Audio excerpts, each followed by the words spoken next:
If you find this summary helpful, start with a free trial for detailed summaries on Apple Podcasts and Spotify using link in description. Here is key point discussed in Podcast 1 Longevity, Dr. 7 Toxic Products Destroying Your Health. He's talking about microplastics and forever chemicals, and how they're everywhere in our air, water, food, and even in our bodies. He says that these chemicals are linked to all sorts of adverse health outcomes, including cancer, infertility, and reproductive problems. And the scary thing is that we're not doing anything about it. We're just accepting it as the norm. He also talks about how these chemicals are getting into our bodies through the products we use, like Tupperware, hairspray, and scented candles. And even if we're not using these products directly, we're still being exposed to them through the air we breathe and the water we drink. He says that we need to start paying attention to the ingredients in the products we use and try to reduce our exposure to these chemicals. One of the things that really stood out to me was when he talked about the study that found that half of people have microplastic buildup in their carotid artery, and that those people are 4 times more likely to have a heart attack or stroke. That's just staggering. And it's not just about the microplastics, it's also about the forever chemicals that are in our bodies and causing all sorts of problems. He also talks about how we can start to make changes in our daily lives to reduce our exposure to these chemicals. For example, we can start using glass containers instead of plastic, and we can choose products that are labeled as non-toxic and free of forever chemicals. We can also start to pay attention to the air we breathe and try to reduce our exposure to air pollution. But the thing that really resonated with me was when he said that we need to start taking on the industry and the government to make changes.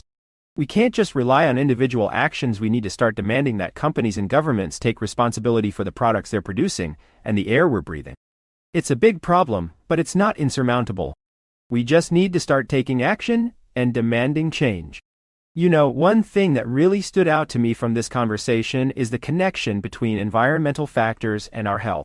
Dr. Topol shared some alarming evidence about how microplastics and other toxins are affecting our bodies, and it's clear that this is a major contributor to the rise in autoimmune disorders, infertility, and cancer diagnoses. It's not just about individual choices, though it's about the systemic issues that are allowing these toxins to proliferate. Dr. Topol pointed out that companies are knowingly using harmful chemicals in their products, and that's just not acceptable. What's really scary is that once these toxins are in our bodies, they're not going anywhere. They're inducing inflammation and mutations in our cells, which can lead to all sorts of health problems. And it's not just about us as individuals, it's about the impact on future generations. Dr. Topol's grandson is already being exposed to these toxins, and it's heartbreaking to think about the potential long-term effects. But here's the thing: we can do something about it. We can make simple changes in our daily lives to reduce our exposure to these toxins. We can choose to use non-plastic containers, cook with healthier methods, and be more mindful of the products we use. It's not about being perfect, it's about being aware and making conscious choices. Dr. Topol's book, Super Agers, is all about using science to promote healthy aging, and it's clear that environmental factors are a huge part of that. We can't just focus on individual health habits, we need to address the systemic issues that are driving these health problems. It's time for us to take responsibility and demand change. We need to acknowledge the problem and take action to address it. It's not just about individual choices, it's about collective action.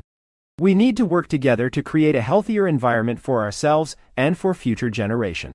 So, what can you do? Start by making small changes in your daily life. Be more mindful of the products you use, the food you eat, and the air you breathe. Educate yourself about the issues and demand change from the companies and governments that are responsible for perpetuating these problems. We can do this, and we must do this for ourselves, for our children, and for the future of our planet.